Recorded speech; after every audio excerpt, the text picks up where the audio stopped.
Welcome students, this is Mandeep Kausohi. Today we are going to start our chapter number 4, A Truly Beautiful Mind from BEEHIVE. This chapter is about Albert Einstein, who was a great scientist. This chapter is a short biography of his in which some of his qualities have been described. Now let me tell you something about title. It makes one wonder, how can a scientist's mind be a beautiful? It is because in this chapter we come to know another aspect of his life, that he was humanitarian, means he believed in humanity. He advocated peace for the world and he wanted good for people. That's why the title refers to him, A Truly Beautiful Mind. Albert Einstein was born on 14th March 1879 in the German city of Ulm without any indication that he was destined for greatness. On the contrary, his mother thought Albert was a freak. Freak means abnormal. To her, his head seemed much too large. Albert was born on 14th March 1879 in the city named Ulm, that is in German.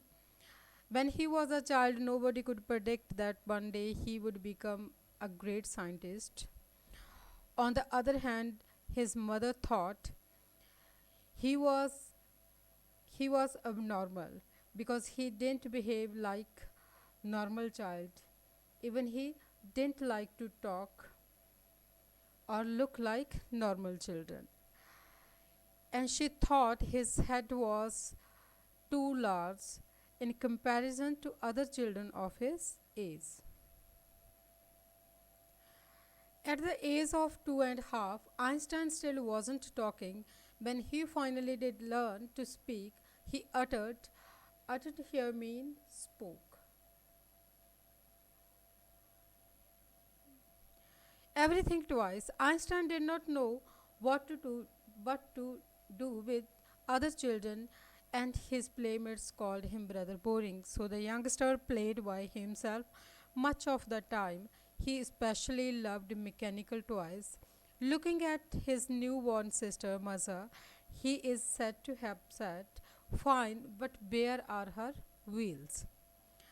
Until the age of 2.5 years old, he didn't start speaking. When he started speaking, he used to repeat the words.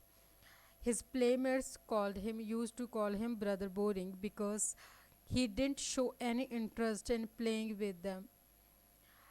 And he remained to himself. He loved to play with himself. He Even he loved mechanical toys in which some sort of machinery was used. The funny thing was that when his sister was born, looking at her, he said, "It's fine, but where her wheels were," because he couldn't see her feet. As he used to play with mechanical toys, his sister seemed to him a mechanical toy. A headmaster once told his father that what Einstein chose as a profession without matter because he will never make a success at anything. Einstein began learning to play the violin at the age of 6 because his mother wanted him to. He later became a gifted amateur here means non-professional.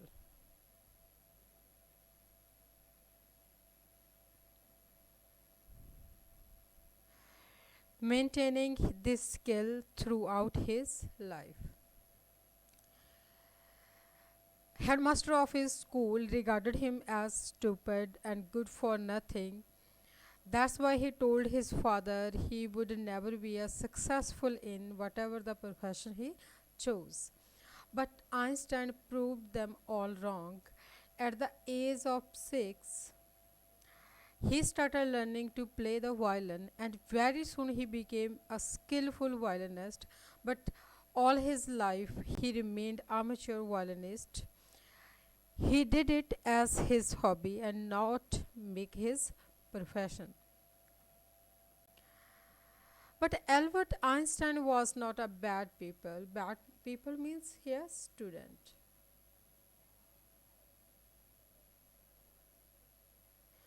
He went to high school in Munich, where Einstein's family had moved when he was 15 months old, and scored good marks in almost every subject. Einstein hated the school's regimentation and often clashed with his teachers.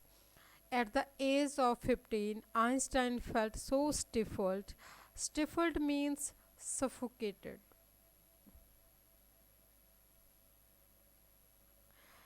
There that he left the school for good. He was a good student. He went to school in Munich because his family had shifted there from Ulm when he was 15 months old. As he was a good student, so he scored good marks almost in every subject. But the school where he went had a very strict regimentation. Regimentation means having strict discipline.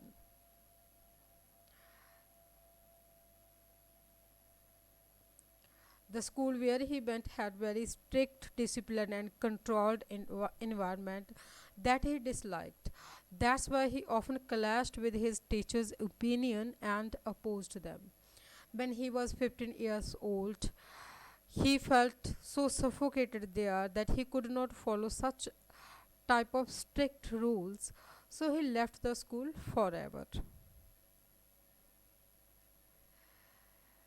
The previous year, Albert's parents had moved to Milan.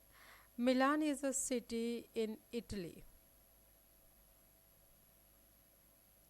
and left their son with the relatives. After prolonged discussion, Einstein got his wish to continue his education in German speaking Switzerland, in a city which was more liberal than Munich. Liberal means everyone's everyone's ideas, new concepts are accepted. When he left the school a year before that, Albert's parents had moved to Milan, and he was left back with their relatives. As he disliked the school in Munich, so he wanted to continue his study in a school Switzerland. So after a long discussion with the family, finally his parents agreed to put him in a school Switzerland, and most important, the language for communication was German, as he belonged to Germany. So and he thought this was more liberal than Munich. Einstein was highly gifted in mathematics and interested in physics, and after finishing school, he decided to study at a university in Zurich. But science wasn't the only thing that appealed to the dashing young man with walrus moustache. Zurich is in Switzerland. Einstein was very good at studies, and he was highly gifted in mathematics and had a great interest in physics. Uh, after the after finishing his school, he gets admission in university in Zurich. The science was not the only subject that appealed to the dashing young man, because Albert Einstein was very good looking in his youth. You can see in this picture here he was 21 years old, and he was looking quite handsome. Rather than science, what else that appealed to him? Let's see in the next paragraph.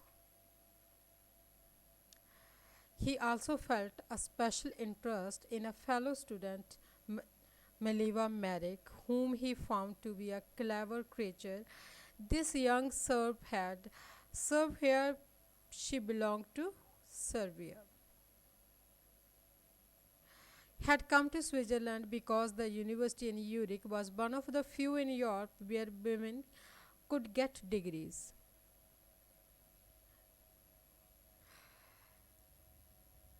Rather than science, he had an interest in one of his fellow students. Her name was Mileva Merrick.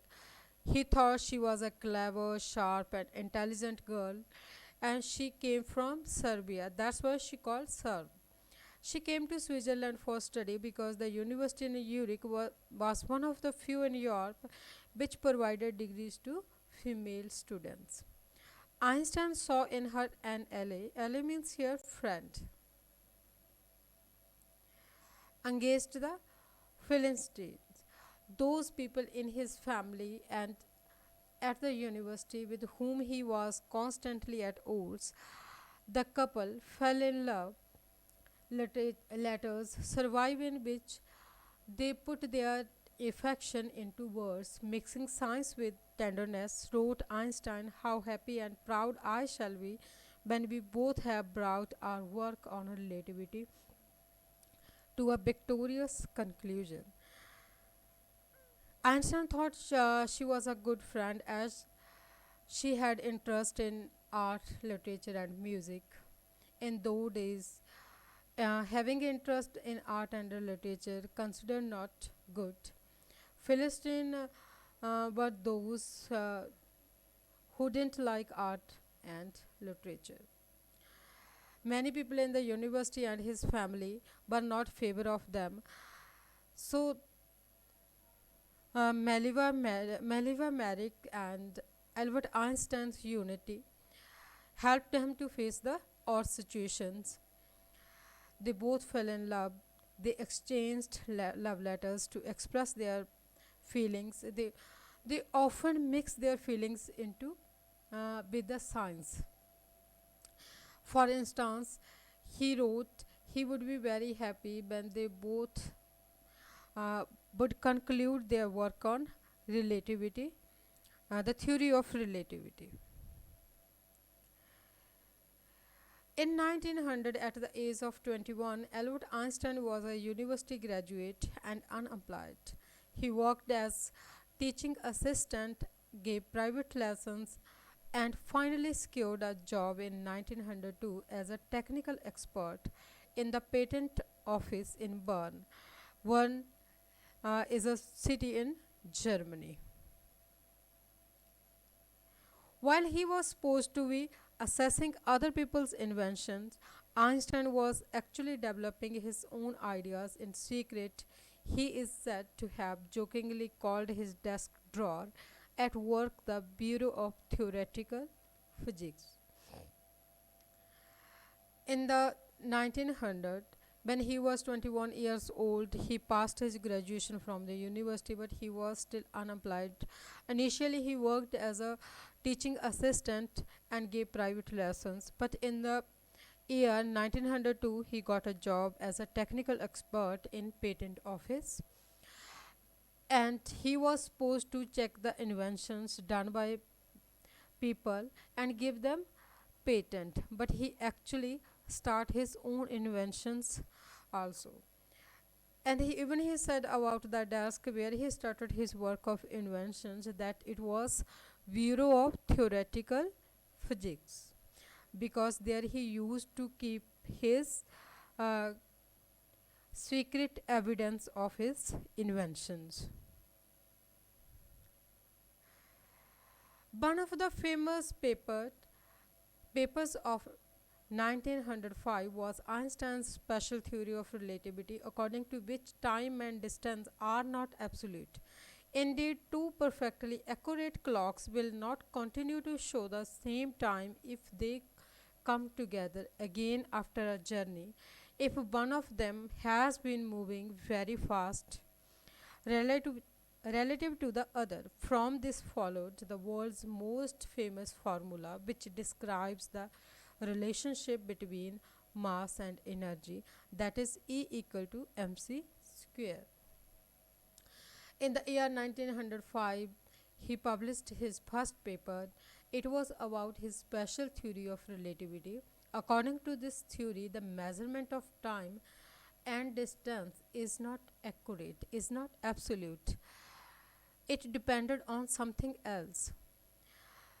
If there, according to the theory, if there are two clocks and both are moving, they will not show the same time. One will move faster than other. From this, he gave the world's most famous formula of physics, that is E equal to mc square. E stands for energy, m stands for mass, and c stands for speed of light.